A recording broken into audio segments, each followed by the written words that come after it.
Di sini kami akan menjelaskan materi tentang karakteristik mata pelajaran dan materi dalam pembelajaran tematik. Nah, pemateri pertama akan disampaikan oleh teman kita yaitu Saudari Vindia Yuliansi, dan pemateri yang kedua yaitu saya sendiri, Mawarni, dan pemateri ketiga yaitu teman kita Saudari Sasabella Elviliana. Langsung saja kepada pemateri pertama yaitu Vindia Yuliansi, dipersilakan. Perkenalkan, nama saya Vindia Yuliansi dengan NIM 1920201052. Di sini saya akan menyampaikan materi yang pertama yang mengenai karakteristik mata pembelajaran IPA. Jadi kata IPA sendiri berasal dari bahasa Inggris, yaitu Natural Science, yang artinya ilmu pengetahuan alam. Adapun pengertian IPA menurut beberapa ahli, yang pertama menurut Samatowo. Menurut Samatowo, IPA adalah ilmu yang mempelajari tentang gejala alam yang disusun secara sistematis, yang berdasarkan hasil pengamatan dan juga percobaan yang dilakukan oleh manusia. Adapun menurut ahli yang kedua yaitu Sujana, beliau ini menyatakan bahwa IPA adalah ilmu yang mempelajari gejala alam beserta isinya dan bagaimana prosesnya menurut ilmiah. Berdasarkan pendapat para ahli tersebut, dapat disimpulkan bahwa IPA adalah ilmu yang mempelajari tentang gejala alam beserta isinya yang tersusun secara sistematis dan dikembangkan secara ilmiah. Adapun karakteristik atau ciri-ciri pembelajaran IPA yang membedakannya dengan pembelajaran yang lain. Yang pertama, pada pembelajaran IPA ini mempunyai nilai ilmiah. Yang kedua, kumpulan pengetahuan di dalam pembelajaran IPA ini tersusun secara sistematis. Yang ketiga, IPA ini merupakan pengetahuan teoritis. Yang keempat, konsep-konsep dalam pembelajarannya saling berkaitan.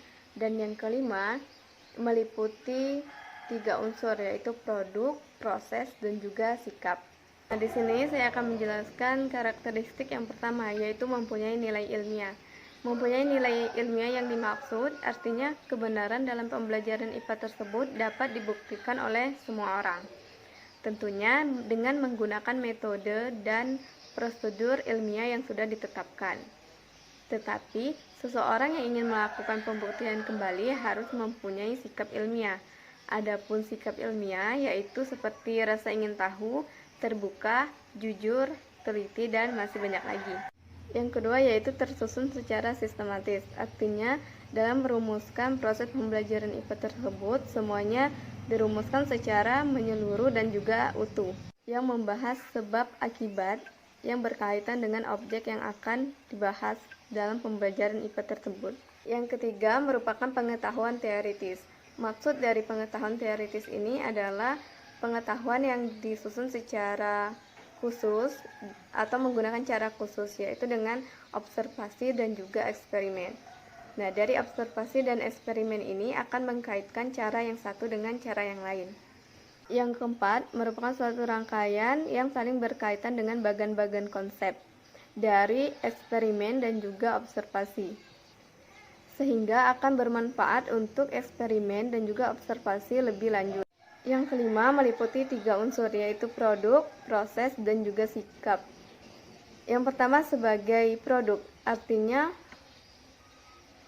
berkaitan dengan produk yang dihasilkan dari metode ilmiah dan pengalaman empiris, seperti fakta, prinsip, teori, dan hukum dalam pembelajaran ruang lingkup IPA. IPA sebagai proses berkaitan dengan keterampilan. Keterampilan yang dimaksud di sini adalah mengkaji fenomena-fenomena alam, memperoleh ilmu, dan pengembangan ilmu selanjutnya. Adapun materi yang kedua, di sini saya akan menjelaskan tentang karakteristik mata pelajaran IPS. IPS sendiri dikenal sejak tahun 1970-an di Indonesia. Menurut Sapria, dia mendefinisikan IPS merupakan sebuah mata pelajaran yang diberikan pada pendidikan dasar dan menengah. Mata pelajaran IPS ini meliputi pembelajaran sejarah, geografi, ekonomi, dan mata pelajaran sosial lainnya. Sedangkan pendapat yang kedua, menurut Sumaja, dia menjelaskan bahwa IPS ini merupakan mata pelajaran atau mata kuliah yang mempelajari ilmu sosial yang kajiannya mengintegrasikan bidang ilmu-ilmu sosial.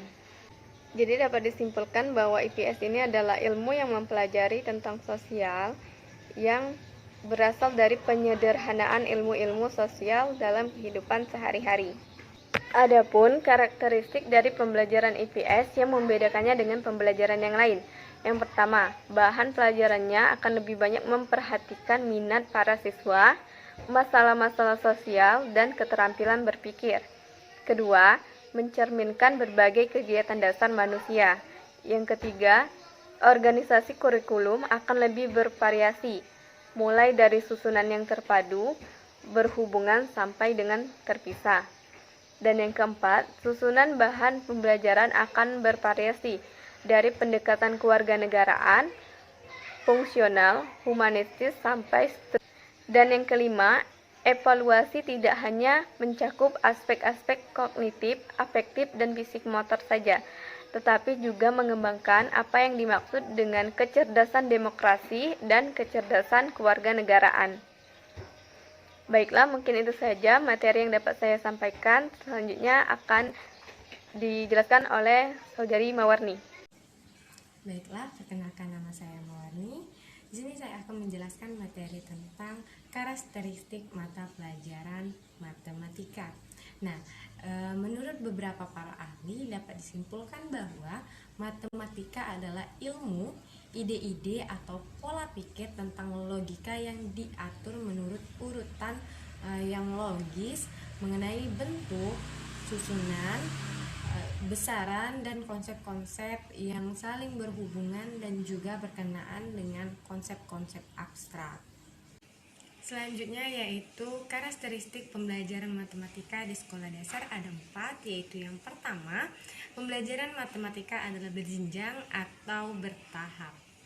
Nah, bahan kajian matematika diajarkan secara berjenjang atau bertahap, yaitu dimulai dari konsep yang sederhana menuju konsep yang lebih sukar. Nah, pembelajaran matematika juga harus dimulai dari yang konkret ke semi konkret dan berakhir pada yang abstrak. Di SD, penggunaan benda-benda konkret masih diperlukan untuk mempermudah pemahaman siswa tentang objek matematika. Penggunaan gambar dapat dipandang sebagai semi konkret dan termasuk kepada salah satu usaha untuk memahami konsep yang abstrak sebagai wujud dari berjenjangnya pembelajaran matematika. Selanjutnya yang kedua yaitu pembelajaran matematika mengikuti metode spiral. Nah, dalam setiap memperkenalkan konsep atau bahan yang baru, perlu memperhatikan konsep atau bahan yang dipelajari siswa sebelumnya. Nah, bahan yang baru selalu dikaitkan dengan bahan yang telah dipelajari dan sekaligus untuk mengingatkannya kembali. Nah, pengulangan konsep dalam bahan ajar ini dapat memperluas dan mendalamkannya adalah perlu pembelajaran matematika. Metode spiral ini bukanlah mengajarkan konsep hanya dengan pengulangan atau pengeluasan saja, tetapi harus ada peningkatan. Selanjutnya yaitu yang ketiga, pembelajaran matematika menekankan pola pendekatan induktif. Matematika adalah ilmu deduktif. Matematika juga tersusun secara deduktif aksiomatik. Namun, sesuai dengan perkembangan intelektual siswa di SD, maka dalam pembelajaran matematika perlu ditempuh pikir atau pola pendekatan induktif. Misalnya, dalam pengenalan suatu bangun datar diawali dengan definisi bangun datar tersebut dan mengenal namanya. Setelah memahami nama-nama bangun datar yang bersesuaian, siswa dapat memperkarya dalam situasi yang khusus.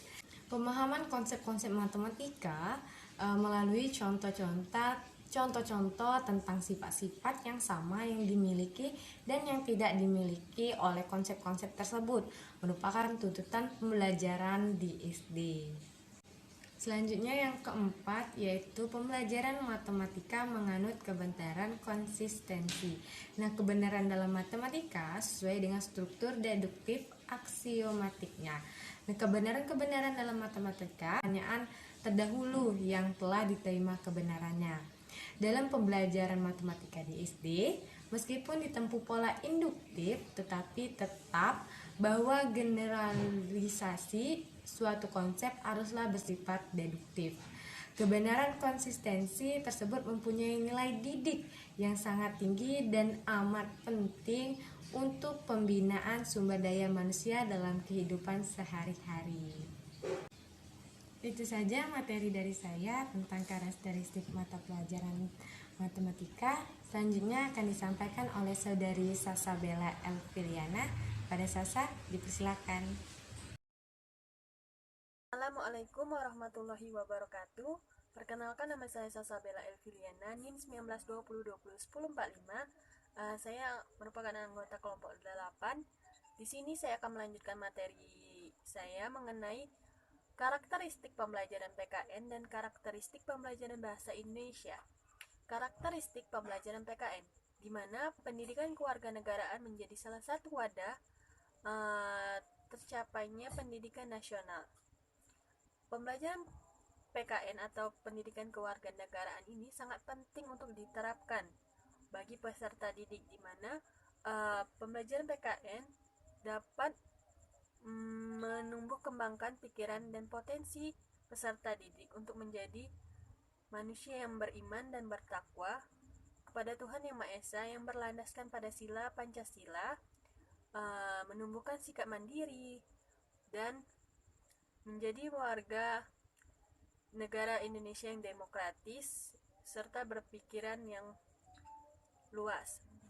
Pendidikan kewarganegaraan atau PKN pada tingkat SD itu sangat penting bagi siswa dalam hal pembentukan pribadi warga negara yang mampu dalam melaksanakan hak-hak dan kewajiban, menjadi warga negara yang cerdas, terampil, dan berkarakter sesuai dalam Pancasila dan Undang-Undang Dasar 1945. Dengan adanya pembelajaran kewarganegaraan atau PKN ini, diharapkan peserta didik mampu memperbaiki sikap dan moral yang ada pada diri setiap individu atau peserta didik sesuai dengan Pancasila dan Undang-Undang Dasar 1945.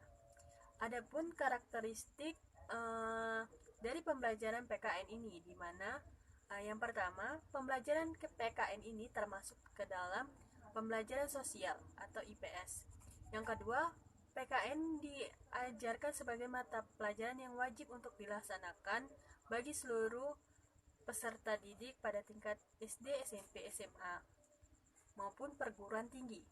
Yang ketiga, PKN mengajarkan banyak nilai-nilai yang terkandung di dalamnya, yang seperti nilai moral, nilai sosial, nilai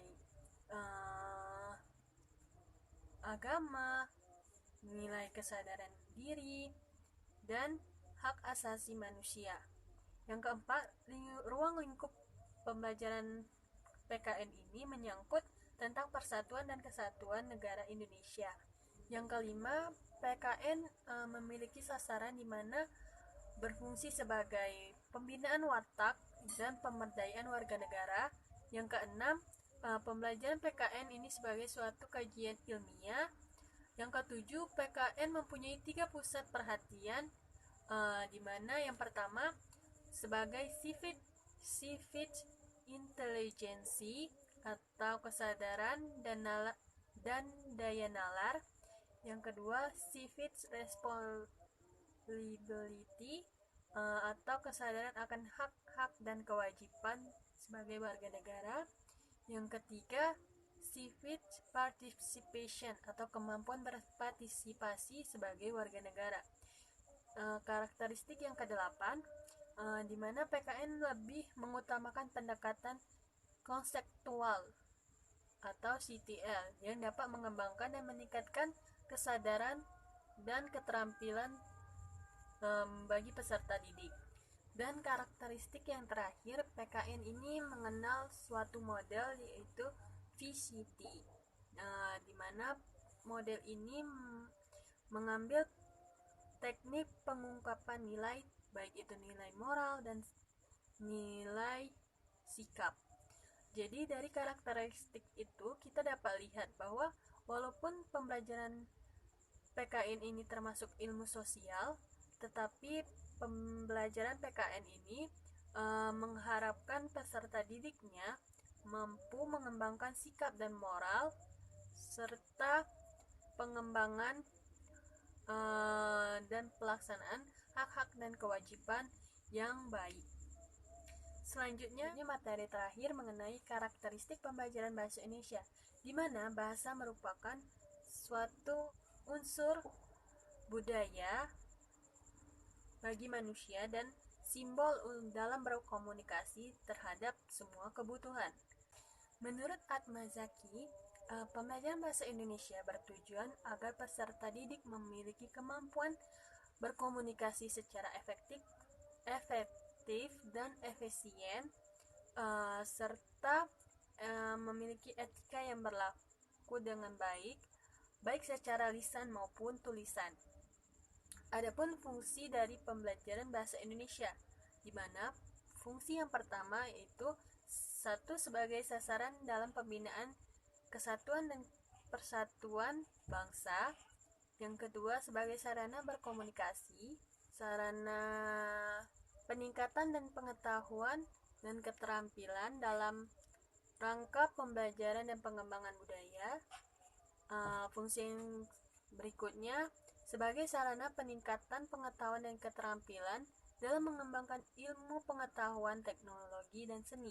Selanjutnya, pembelajaran bahasa Indonesia sebagai sarana peningkatan penyebarluasan pemakaian bahasa dan sastra Indonesia dalam berbagai keperluan. Fungsi selanjutnya sebagai sarana pengembangan penalaran dan pemahaman. Mungkin itu saja fungsi dari pembelajaran bahasa Indonesia. Pada kurikulum 2013, pembelajaran bahasa Indonesia bertujuan agar siswa atau peserta didik mampu dalam mendengarkan, membaca, menulis, dan memahami. Itulah tujuan pembelajaran bahasa Indonesia dalam kurikulum 2013. Selanjutnya ada prinsip pembelajaran bahasa Indonesia, di mana pembelajaran bahasa Indonesia diharapkan yang pertama hendaknya dipandang sebagai teks, bukan semata-mata sebagai kumpulan kata-kata atau kaidah keabsahan. Yang kedua, penggunaan bahasa merupakan proses pemilihan kata yang dapat mengungkapkan makna. Yang ketiga, bahasa yang bersifat fungsional. Dan yang terakhir, bahasa sebagai pembentukan pemahaman berpikir manusia. Setelah prinsip, pembelajaran bahasa itu memiliki karakteristik, di mana karakteristik yang pertama, pembelajaran ini dilakukan secara terintegrasi. Yang kedua, pendekatan pembelajaran digunakan sebagai sarana yang komunikatif. Yang ketiga, karakteristiknya kegiatan pembelajaran mendasarkan diri pada teori pemerolehan. Yang keempat, pelaksanaan pembelajaran ini lebih menekankan pada praktik berbahasa daripada teori keabsahan. Yang kelima, karakteristiknya pembelajaran ini menggunakan pendekatan kontekstual. Dan karakteristik yang terakhir, dalam pembelajaran, baik apa yang diajarkan sama dengan media yang diajarkan, yaitu bahasa Indonesia.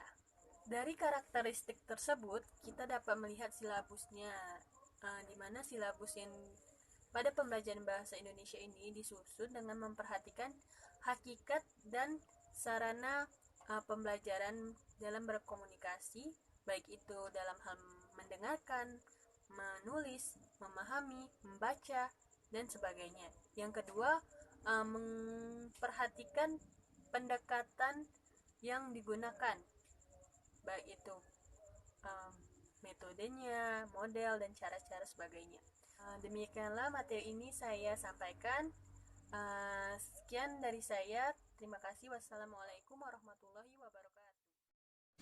Baiklah, di sini saya akan menyimpulkan materi tentang kelompok kami, yaitu kesimpulannya adalah karakteristik suatu mata pelajaran perlu diidentifikasikan dalam rangka pengembangan silabus berbasis kompetensi dari mata pelajaran tersebut. Sedangkan pembelajaran adalah kegiatan yang dilakukan seorang anak untuk mendapatkan pengetahuan atau keterampilan. Karakteristik pada setiap pembelajaran pada satuan pendidikan saling berkaitan erat dengan standar kompetensi lulusan dan standar isi. Nah, standar kompetensi lulusan memberikan kerangka konseptual tentang sasaran pembelajaran yang harus dicapai, sedangkan standar isi memberikan kerangka konseptual tentang kegiatan belajar dan pembelajaran yang diturunkan dari tingkat kompetensi dan ruang lingkup materi. Nah, dari hasil identifikasi karakteristik, mata pelajaran yang dipelajari bermanfaat sebagai acuan dalam mengembangkan silabus dan rencana pembelajaran.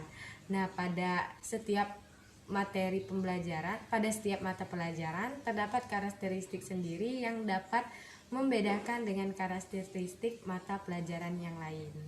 Mungkin itu saja yang dapat disampaikan oleh kelompok kami. Saya mewakili dari kelompok 8. Mohon maaf apabila ada kata-kata yang salah.